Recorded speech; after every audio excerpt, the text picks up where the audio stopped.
Bienvenidos a La Veleta del Tiempo, una mirada al pasado. Hoy el programa va a ser especial. ¿Por qué? Porque si ya hemos visitado mediante imágenes e historias lugares y construcciones emblemáticas de Lorca, hoy vamos hasta la Excolegiata de San Patricio, un templo renacentista, una construcción renacentista que fue declarada en 1941 Monumento Histórico-Artístico Nacional.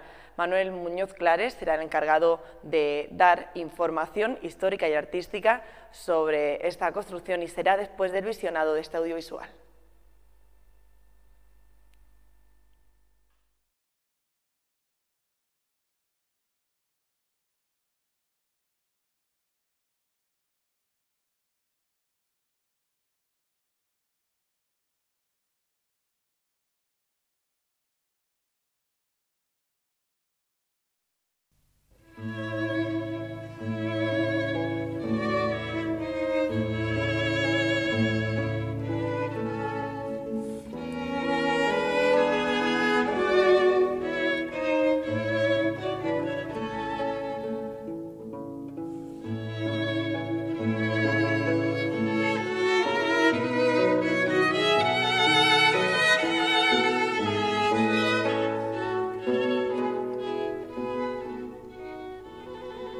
De todos los edificios monumentales de Lorca, es sin duda la Colegiata de San Patricio el de mayor importancia, interés y significación.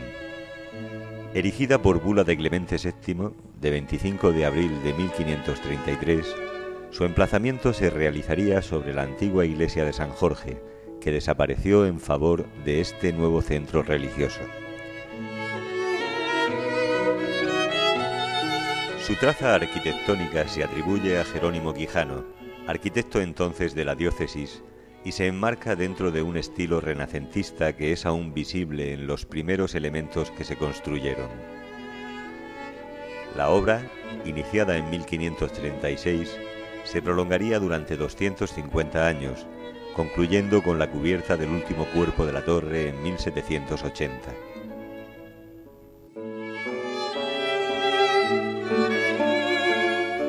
Fue declarada Monumento Histórico Artístico por decreto de 27 de enero de 1941.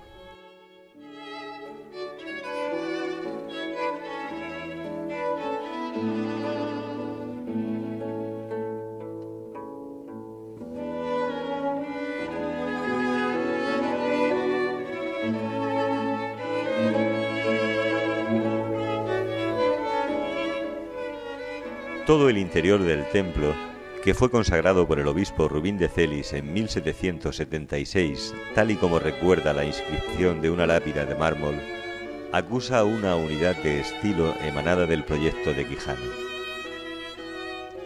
Salvo para la fachada principal y el trascoro, la idea primera fue seguida con fidelidad a pesar del tiempo transcurrido y de que en la dirección de las obras se sucedieron muchos maestros. Desde 1564 hasta 1591 estuvo al frente el vizcaíno Lorenzo de Goenaga, a quien se atribuye la labra de la portada renacentista por la que la iglesia se abre a la Plaza de España. En Diego de Villabona recaería la responsabilidad de levantar parte de la capilla mayor y el resto del crucero hasta la puerta norte, que en un austero estilo herreriano fue tallada por el cantero Andrés de Bonaga.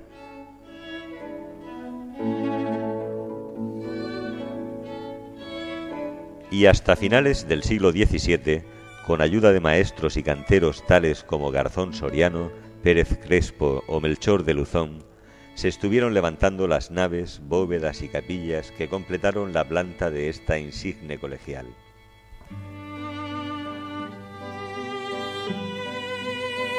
En un proceso paralelo a la construcción, el templo se fue dotando de todo aquello que resultaba imprescindible para la decencia y adecuación al culto de sus numerosas capillas. Todo aquel rico ajuar litúrgico acumulado con el tiempo llegó casi intacto hasta los calamitosos sucesos de agosto de 1936. A pesar de todo, la colegiata sigue ofreciendo al visitante de hoy la posibilidad de contemplar un conjunto arquitectónico de primera magnitud y una serie de obras artísticas que no carecen en absoluto de interés.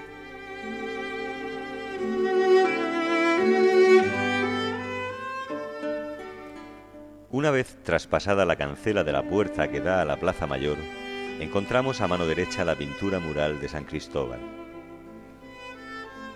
A imitación de la existente en casi todos los templos catedralicios de España, fue costeada por la devoción del canónigo Domingo Illescas en 1766, y aunque se desconoce su autor, es posible atribuirla al lorquino Antonio José Rebolloso.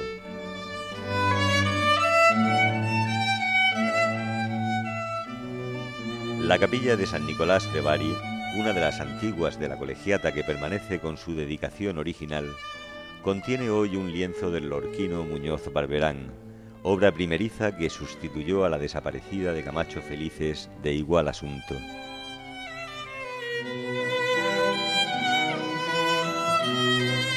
Al inicio del recorrido por la girola, lo primero que llama la atención es el enfrentamiento de las portadas de la sacristía y la de acceso a la capilla mayor. Son dos maneras distintas de concebir el Renacimiento en sus vertientes purista y aquella más plástica y decorativa influenciada todavía por el plateresco.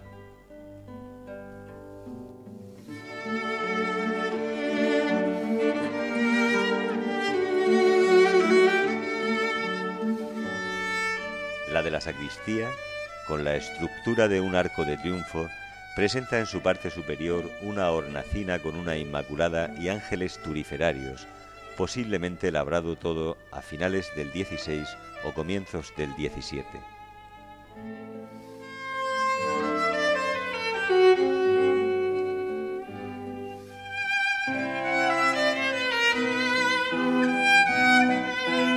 En la sacristía, ubicada en el interior del primer cuerpo de la torre, todo el espacio se cubre con una plástica bóveda de casetones que adquiere mayor relieve al ser iluminados por un gran óculo. En ella se conservan lienzos de regular mérito artístico, como el Calvario y la Divina Pastora, y una pintura más interesante de la Virgen del Rosario orlada de flores, atribuida a Camacho Felices.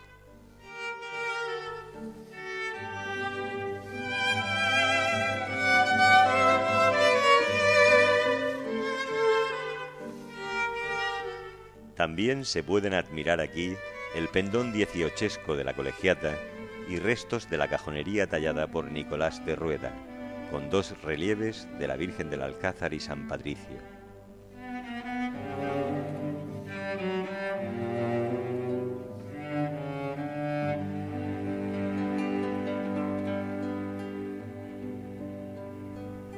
La girola con sus capillas fue el primer espacio en construirse y denota la influencia directa de Quijano, así como la estética propia de un estilo renacentista aún asentado en decoraciones de marcado volumen que enmascaran las severas líneas arquitectónicas y rompen la desnudez de los muros.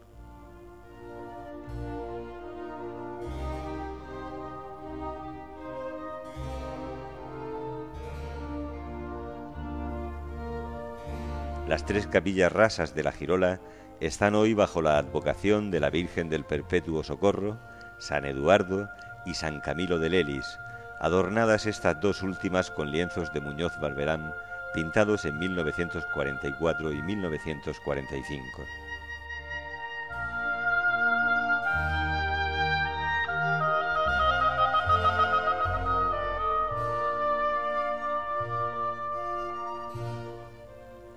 La capilla más amplia de la girola es conocida como la del Santísimo Sacramento de la Virgen del Alcázar. Cubierta con una particular bóveda de horno, su estructura es similar a la que emplearía Quijano para la capilla de los Junterón en Murcia, aunque aquí se halla desprovista de cualquier tipo de decoración. En este espacio comenzó el culto en la nueva colegiata y en su altar principal se colocaría, a partir de 1615, a la Virgen del Alcázar, antigua patrona de los lorquinos. De la ornamentación original de la capilla, poco subsistió. Perdidos los retablos antiguos de los paramentos laterales, Su lugar lo ocupan hoy 4 pinturas. 3 de ellas, Llanto sobre Cristo muerto, Virgen de la Soledad y San Juan Bautista en el desierto, atribuibles a pintores de la localidad de la segunda mitad del siglo XVII, y una Inmaculada que presenta todas las características del pintor granadino Ambrosio Martínez Bustos. En el resto de las capillas de la girola se pueden contemplar interesantes lienzos y esculturas.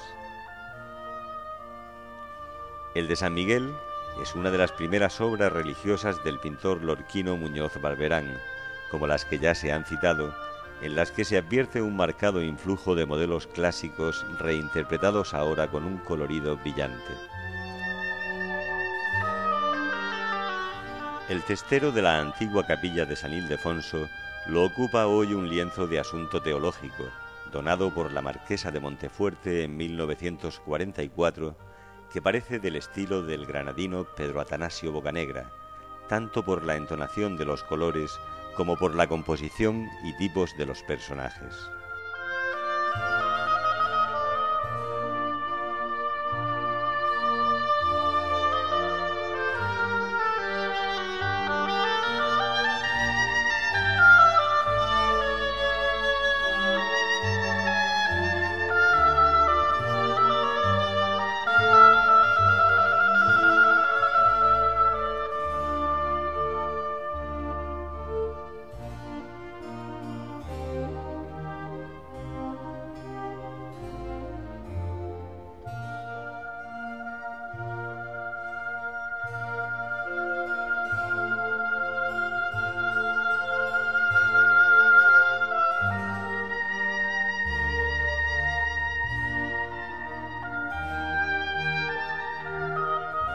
La parte del crucero del lado del Evangelio está ocupada por 2 altares.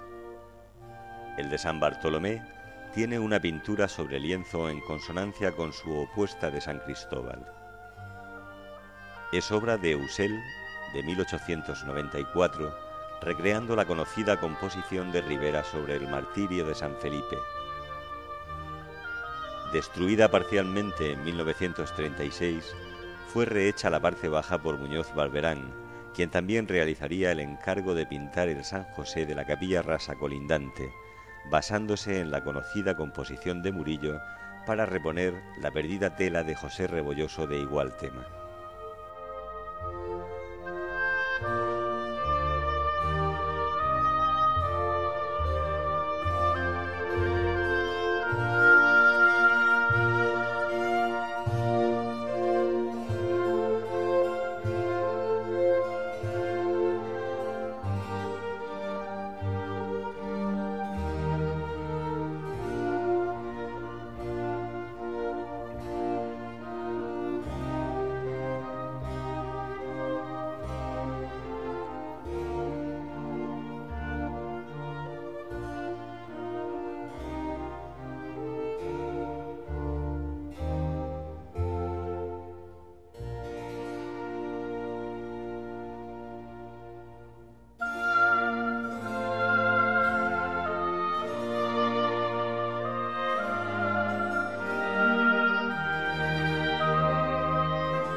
La capilla de la Virgen de la Soledad contiene una talla de devanaderas de esta imagen, realizada por el escultor Sánchez Lozano, y 2 tablas de San Francisco y San Antonio, compañeras de las ya citadas en la capilla del Alcázar.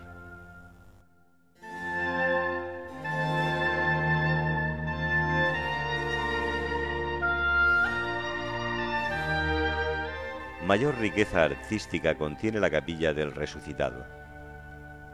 Los lunetos con ángeles cantores fueron hechos por Ussel de Guimbarda, también en 1894, como otros lienzos de este autor para la colegiata, guardando un estrecho parecido con los que este pintor realizara para la Iglesia de la Caridad de Cartagena tan solo un año antes. La magnífica escultura de Cristo triunfante, que procesiona junto a la Virgen de la Encarnación el domingo de Resurrección, se debe a la gubia de Roque López, sin duda el mejor y más directo continuador de la estética de Francisco Salzillo, del que fue discípulo.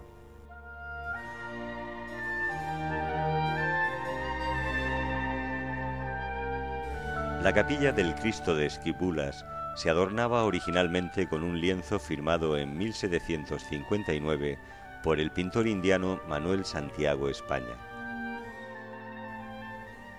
Su lugar lo ocupa hoy una buena reproducción de Muñoz Barberán, realizada en 1939 sobre fotografía y bajo la dirección de Espín Rael en lo tocante a colorido. La extraña advocación de esta capilla se debe a Alonso de Arcos y Moreno, teniente general, gobernador y capitán general del Reino de Guatemala, donde se venera este particular Cristo Negro. En los muros laterales de esta capilla cuelgan también una Santa Isabel de Hungría y un San Antonio de Padua de los pintores lorquinos Segura Clemente y Muñoz Barberán. Ambos están dentro de sus respectivos estilos, aún poco desarrollados, aunque sí lo suficiente como para advertir con facilidad los dispares derroteros estéticos por los que se inclinaban.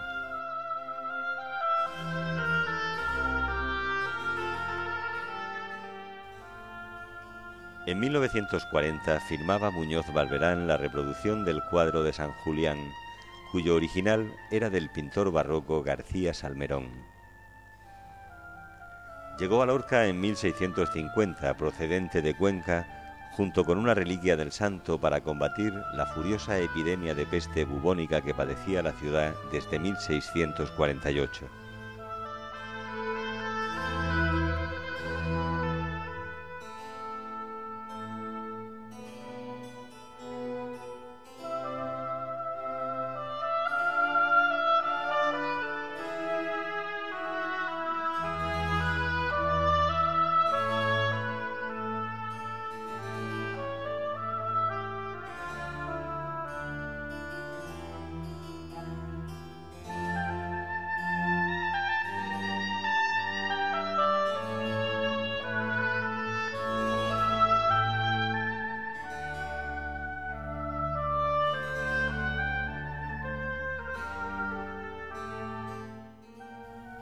Se adorna la capilla del bautismo con dos lienzos del lorquino Emiliano Rojo, la expulsión del paraíso y el bautismo de Cristo, de dibujo correcto y gama fría de colores, y otro lienzo más de Muñoz Barberán, ya de los años 60, de técnica muy suelta y efectista por los contrastes de luz, representando a Moisés en el Sinaí.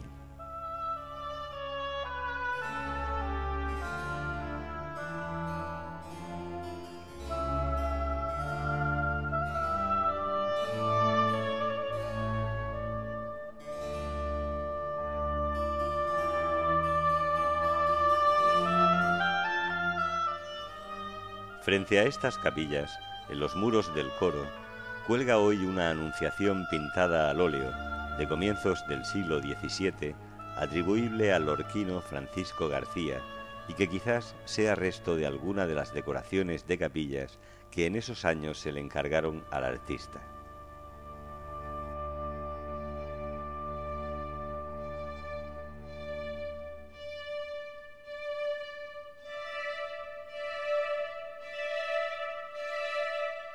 Una extensa y documentada monografía del profesor Segado Bravo ha puesto en claro todos los pormenores relativos a la construcción de la colegiata y también del trascoro. En ella se relata que fue el propio obispo Belluga quien eligió al arquitecto Toribio Martínez de la Vega para que diseñara la planta y le fuera adjudicada la obra, que comenzaría a realizarse a mediados de 1713. La estructura arquitectónica estaba ya concluida en octubre de 1714. Sobre ella dice Spinrael lo siguiente: es un paramento barroco, pero de buen gusto y hermoso aspecto, formado por un cuerpo entrante con su retablo ornado con profusión de relieves, ángeles, figuras de los santos Pedro y Pablo, y flanqueado por dos robustos pilares dobles con capiteles compuestos, con un ostentoso cornisamento que remataban las estatuas de los 4 santos de Cartagena. Y en el centro, en el vértice del frontón semicircular que termina esta rica fábrica, la imagen de San Patricio con sacerdotales vestiduras, a cuyos lados 2 ángeles mancebos son portadores de la mitra y el báculo de su dignidad episcopal. Antonio y Manuel Caro, junto a Jerónimo Caballero, realizaron los paramentos laterales del coro, los capiteles y parte de la decoración del arco central del trascoro. Esculpió las 5 figuras que lo rematan Laurencio de Villanueva. El resto de la decoración de este monumental frontis, compuesto por ángeles con los símbolos de la letanía, los arcángeles Miguel y Gabriel y los apóstoles Pedro y Pablo, fue ejecutado entre 1716 y 1717 por el italiano afincado en Murcia Nicolás Salcillo. El conjunto quedó completado en 1724, cuando Jerónimo Caballero hizo el retablo de columnas salomónicas que albergaría la Inmaculada tallada por el escultor marsellés Antonio Dupar un año antes. Ambas piezas fueron destruidas en 1936, así como las esculturas que coronaban el conjunto. Las actuales se deben al lorquino Rodríguez La Rosa y la escultura de la Inmaculada es obra del valenciano José Jerique de 1953.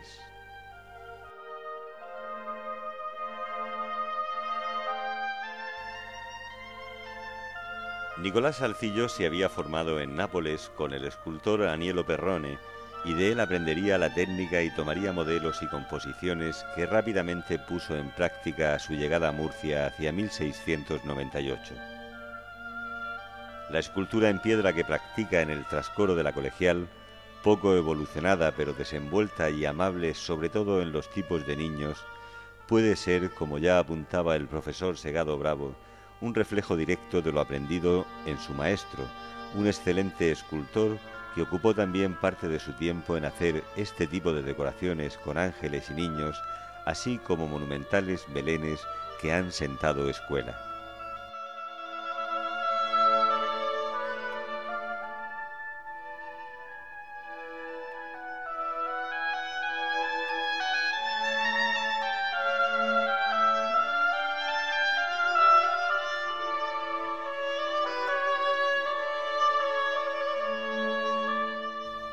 Frente al trascoro, junto a la puerta principal, se halla colocado el único lienzo que conserva la colegiata del lorquino Baltasar Martínez Fernández de Espinosa. Este San Juan Nepomuceno está firmado y fechado en 1740, momento en que el pintor parece haber definido ya plenamente su estilo.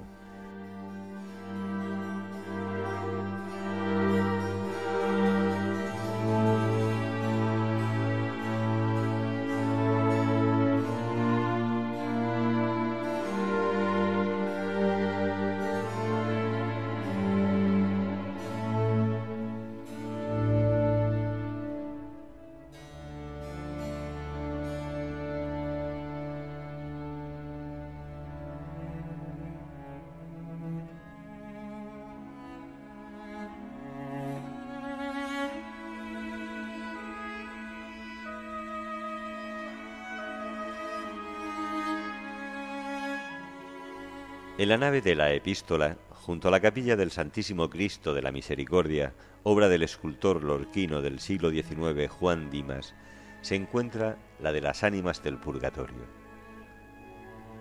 El lienzo del testero fue hecho en 1939 por Muñoz Barberán, pero las pinturas murales de bóveda y lunetos las realizó posiblemente hacia 1730 Martínez Fernández de Espinosa, a quien se debía igualmente el cuadro retablo desaparecido. En ellas se puede ver una representación del juicio final muy arcaizante y dentro de los modelos que para esta escena se proponían en el medievo, así como un pasaje de la vida de San Camilo de Lelis, fundador de los clérigos regulares ministros de los enfermos.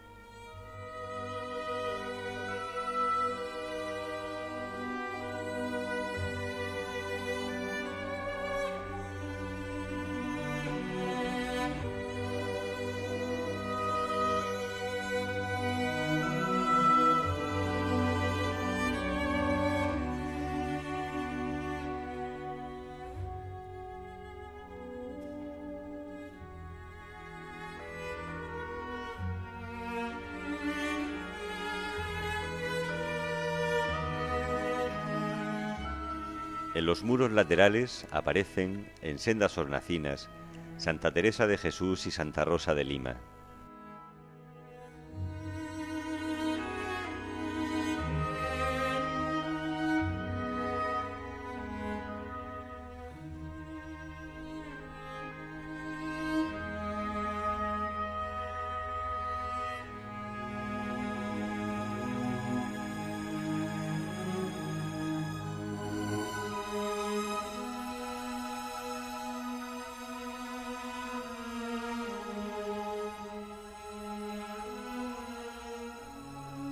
Hace poco tiempo se trasladó a esta capilla la imagen de Santa Cecilia, del escultor murciano Labaña, hecha según el modelo de la que Roque López hizo para las Agustinas de Murcia. A continuación de esta capilla se encuentran las de Nuestra Señora de los Desamparados, patrona de Valencia, cuya advocación se inicia después de la guerra, y la de San Pedro, cuya imagen titular es del escultor valenciano Francisco Cuesta López, de 1946.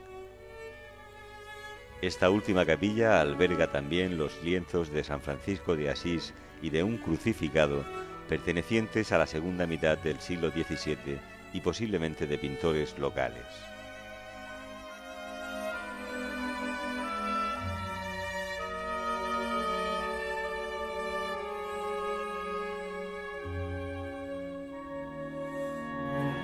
A la capilla del Sagrado Corazón de Jesús, cuya imagen de 1945 es obra del escultor gallego Urbano Parcero, sigue la capilla de la Virgen de la Encarnación, advocación de gran arraigo piadoso dentro de la Archicofradía del Resucitado.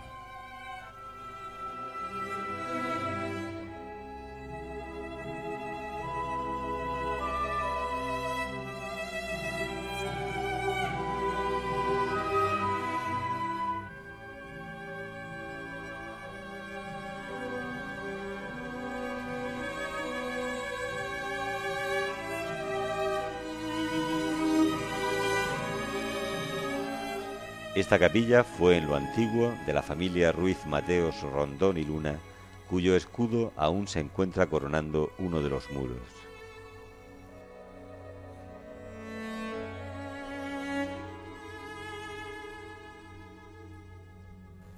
La actual imagen fue realizada por Jerique en los años 50.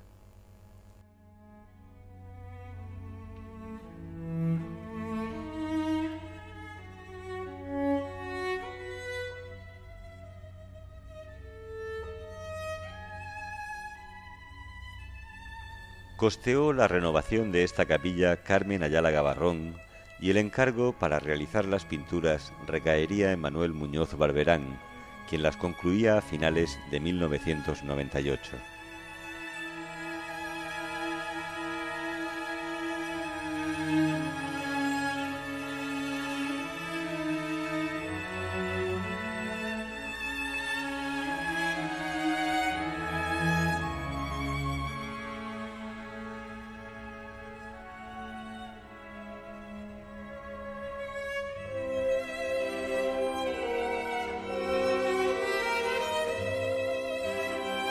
Cinco lienzos están dedicados a la vida de la Virgen, desposorios, anunciación, adoración de los pastores, adoración de los magos y asunción, y a ambos lados de la hornacina de la Virgen se encuentran representados San Vicente y Santa Isabel, en recuerdo de los padres de Carmen Ayala.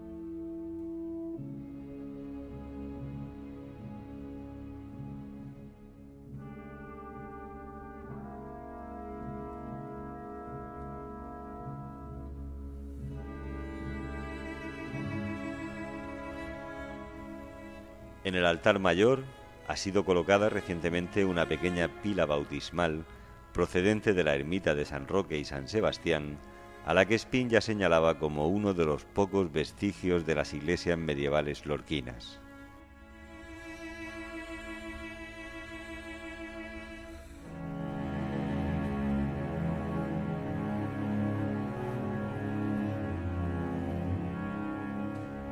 En la nave principal, al lado de la epístola, aún se pueden contemplar las tallas originales de la escalera del púlpito, labradas en 1710, con unos motivos decorativos fantásticos, así como todo el frontal con las imágenes de los 4 evangelistas y San Patricio, realizado todo a finales del siglo XIX.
En los muros exteriores del coro y en su interior, además de los cuadros ya citados, se encuentran otros atribuidos a Mateos Ferrer, a Cornelio de Ver y varias pinturas de desigual mérito, época y estilo.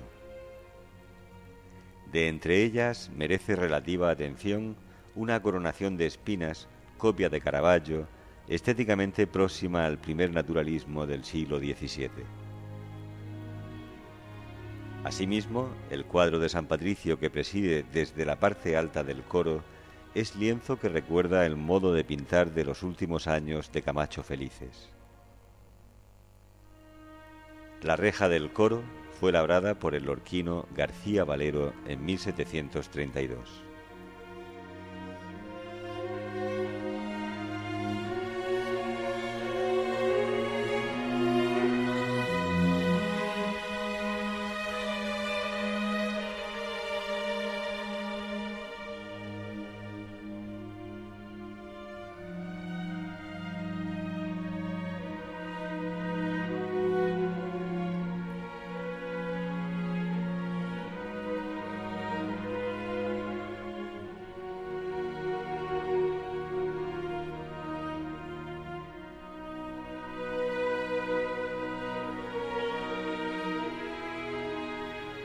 La magnífica reja del altar mayor, con sus púlpitos incorporados en los laterales, fue terminada en 1736 por el herrero alicantino José de Campos y encerraba tras de sí esculturas de Fernández Caro y un tabernáculo de Jerónimo Caballero que fueron destruidos en 1936.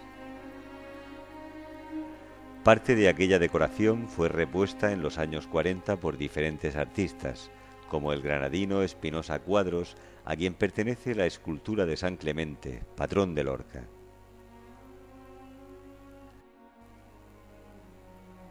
En su lugar, aunque algo maltratados, quedaron los cuadros de Camacho Felices que se colocaron en el altar mayor en 1911. Procedían estos lienzos de las puertas de los antiguos órganos a los que se añadió un monumental calario pintado por Usel de Guimbarda. Las pinturas de Camacho Felices, según permaneciesen abiertas o cerradas las puertas de los órganos, componían dos pequeños ciclos pictóricos destinados a recordar preceptos fundamentales de la Iglesia Católica y a exaltar los más gloriosos hechos de armas de la ciudad mediante la representación de aquellos santos a los que tradicionalmente se les reconoce el favorecimiento y protección de las tropas de Lorca. En el altar mayor hay otros dos lienzos de Camacho Felices, Adoración de los Pastores y Adoración de los Reyes Magos, que llegaron a la colegiata por manda testamentaria del abad Fernández Farfán. Aunque para su composición el pintor se valió de estampas de los tipos creados por Rubens, muy en boga en el momento, la disposición de los personajes, la firmeza del dibujo y colorido y los atisbos de una perspectiva bien resuelta hacen que se puedan juzgar estas pinturas como de las mejores de su producción anterior a 1700.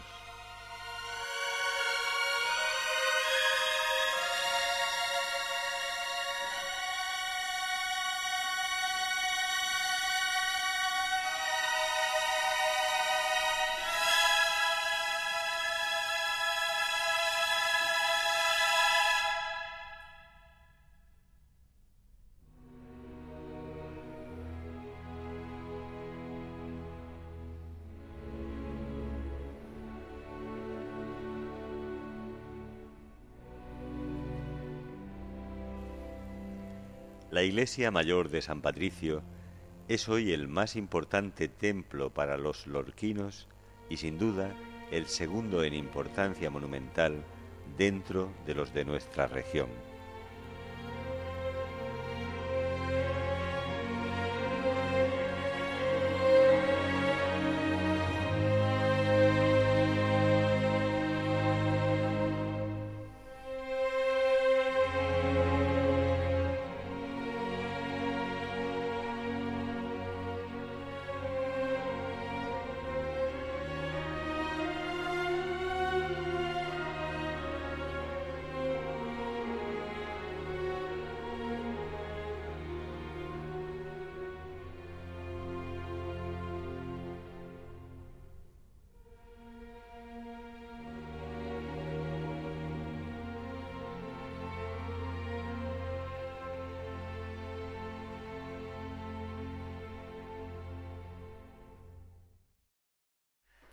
Manuel, ¿por qué surge la idea de hacer un templo de estas características y esta envergadura en Lorca?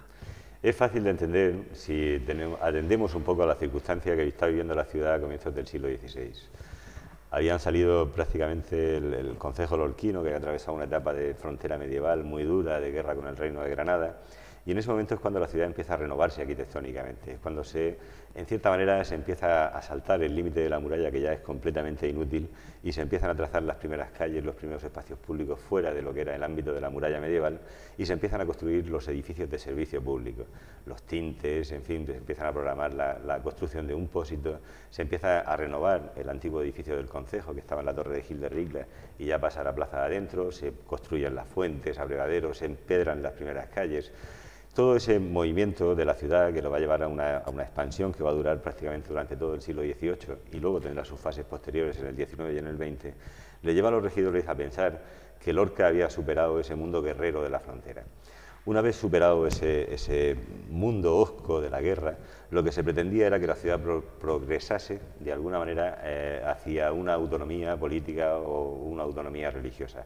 Claro, en el caso de la autonomía política era difícil conseguirlo porque el corregidor de todo el reino de Murcia, el corregidor tenía su sede en Murcia y actuaba sobre Lorca, sobre Cartagena y sobre la propia ciudad de Murcia y todo el reino. ¿Cuándo se consigue un corregimiento propio? Pues cuando la ciudad tiene una cierta envergadura. ¿Cómo se consigue esa envergadura? Pues cuando la ciudad tiene una serie de servicios y tiene unos edificios que le dan prestancia. ¿Cuáles son esos edificios? Pues básicamente durante la Edad Moderna la construcción de las parroquias, los hospitales y después también, si quieres mayor rango eclesiástico, tienes que tener una colegiata, algo que sea digamos, el paso intermedio en lo que es una vicaría general y lo que es el obispado de Cartagena. Es por eso que el Ayuntamiento, a imitación de lo que había pasado en Orihuela, que consigue su colegiata del Salvador a mediados del 15, que luego se transforma en 1565 en una diócesis independiente de Cartagena, el concejo mira por conseguir esa colegiata, porque era esa fase intermedia, ese escalón intermedio, hacia conseguir un obispado propio que finalmente se pidió en 1772, pero que nunca se consiguió.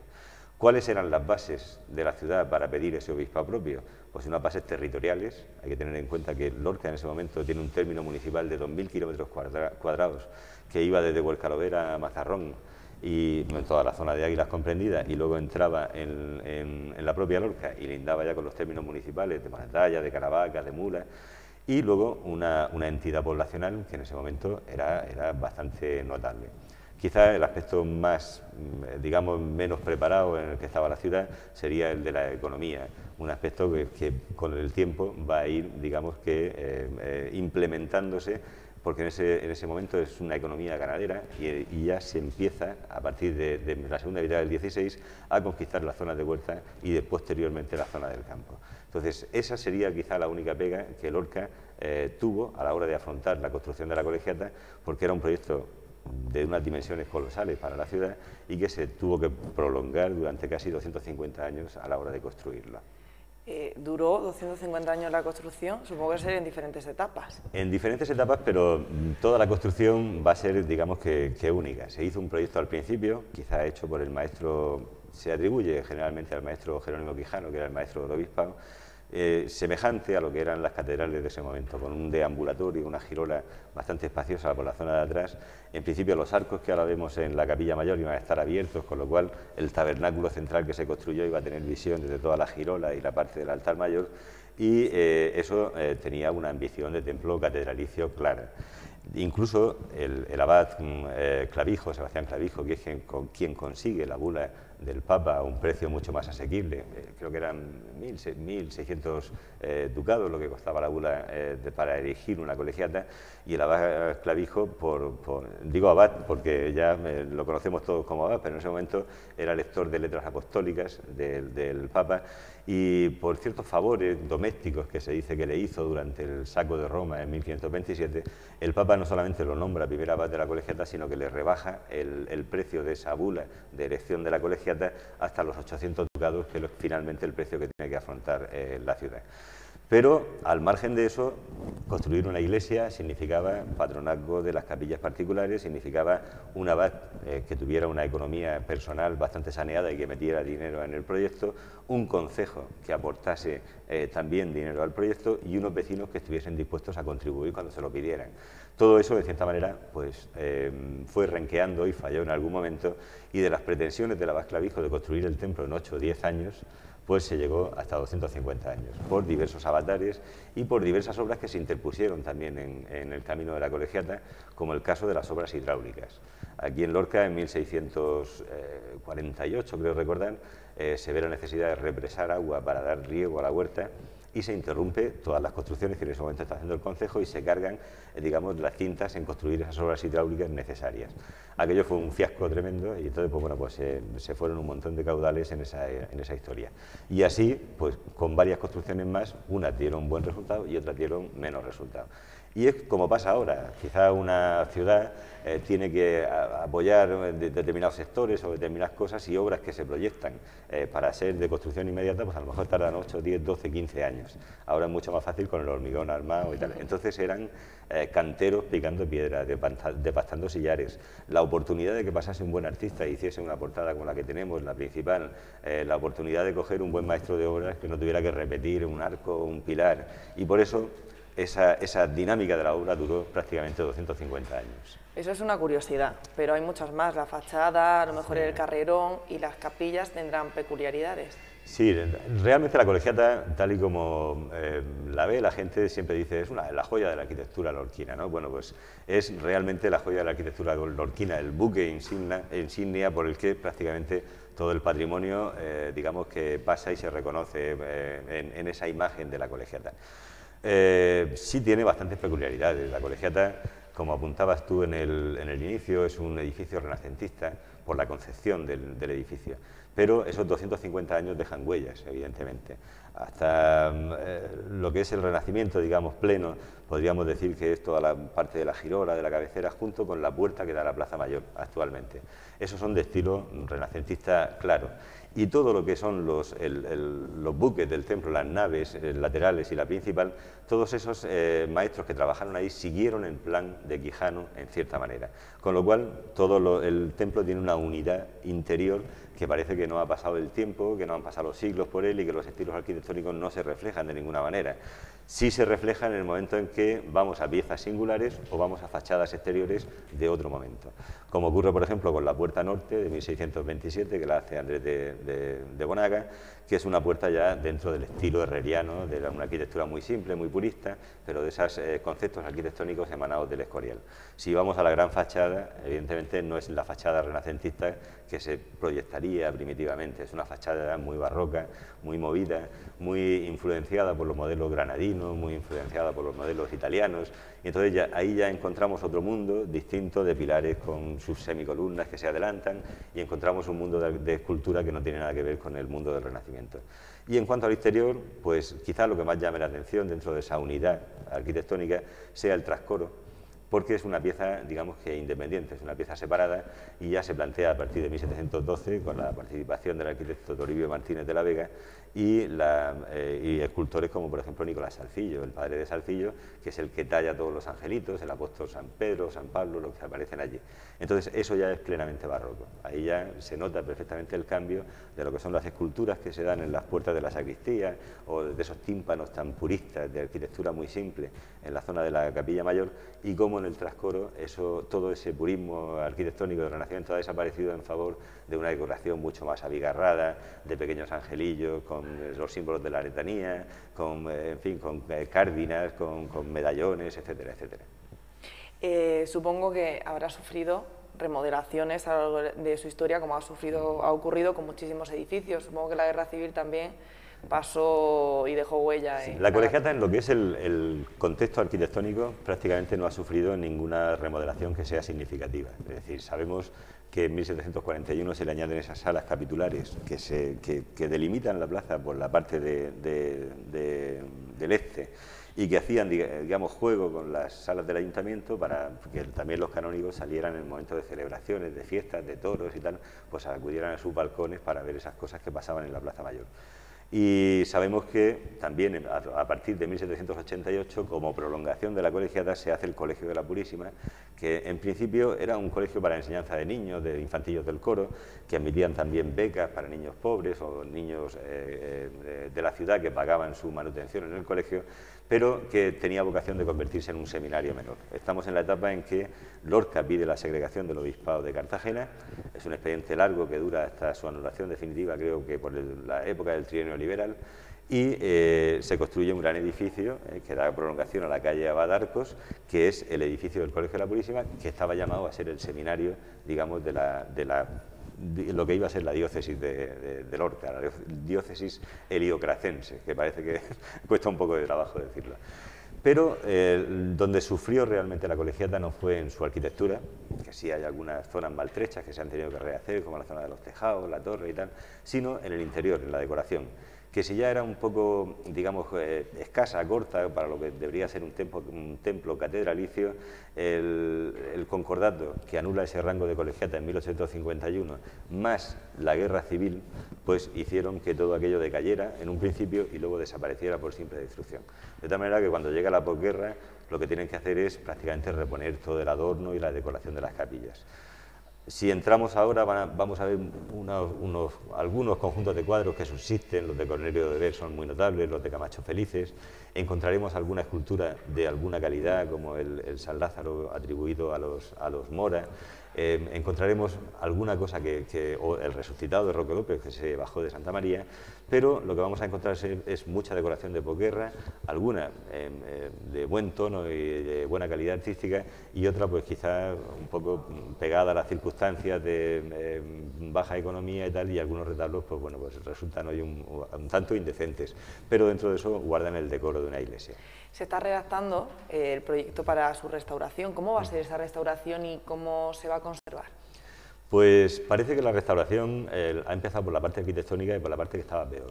La parte de la torre, que el proyecto en conjunto lo redactó Alfredo de la Botí, el arquitecto Alfredo Vera, y actualmente parte de las obras corren a cargo de Juan de Dios de la Hoz, otro arquitecto del obispado que está trabajando en diferentes templos de la diócesis.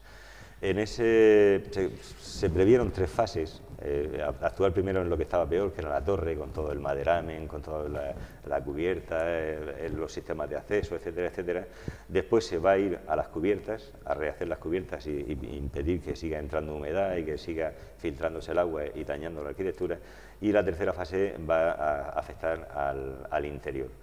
Y lo que se pretende es volver las cosas a su sitio en la medida de lo posible. Es decir, lo que desapareció, pues no se puede volver a reponerlo, sería un error reponerlo, porque sería como engañar un poco a la gente que viene y decir, no, bueno, pues el retablo de fulano, cuando realmente aquel retablo se perdió, aquella escultura es irrecuperable. Pero dentro de lo que hay y dentro de lo que digamos que pide el decoro de un templo de estas características, pues se va a hacer todo lo mejor posible, con el objeto de que la prestancia que tenía o que debió no perder nunca la colegiata, pues la vuelva a recuperar. Una vez esté restaurada, se oyen por ahí voces de que será sede de alguna exposición importante. Parece ser que sí, que ese es el camino definitivo de esa restauración. Hacer una restauración de un templo para simplemente volverlo al culto, pues está muy bien, porque va a tener uso, lo van a cuidar, pero hacer la restauración de un templo como por ejemplo la Catedral Murciana, o el Templo de la Cruz de Caravaca, o el Templo de los Carmelitas, también de Caravaca, que se restauró magníficamente, siempre debe tener una finalidad más, y es la de incardinar ese templo en la propia dinámica social. Y la Iglesia siempre lo ha hecho así, ha entendido eso y participa en fiestas que son populares, en las procesiones, en la del Corpus. Todo este tipo de cosas involucra mucho a la Iglesia con la ciudad. Y ahora parece ser que lo que hay en proyecto es, dentro de ese macroproyecto diocesano, que es el proyecto de Huellas, de llevar exposiciones del cristianismo, de templos emblemáticos a los lugares como Cartagena, como Caravaca, como se hizo en Murcia en su momento, pues parece ser que para el año 2013-2014 está previsto que ese proyecto Huellas recale en Lorca con una gran exposición. Manuel, muchísimas gracias por compartir con nosotros su sabiduría acerca de la colegiata. Muy bien, gracias a vosotros. Espectadores, amigos, pronto volveremos con más lugares y con más historias relacionadas con Lorca.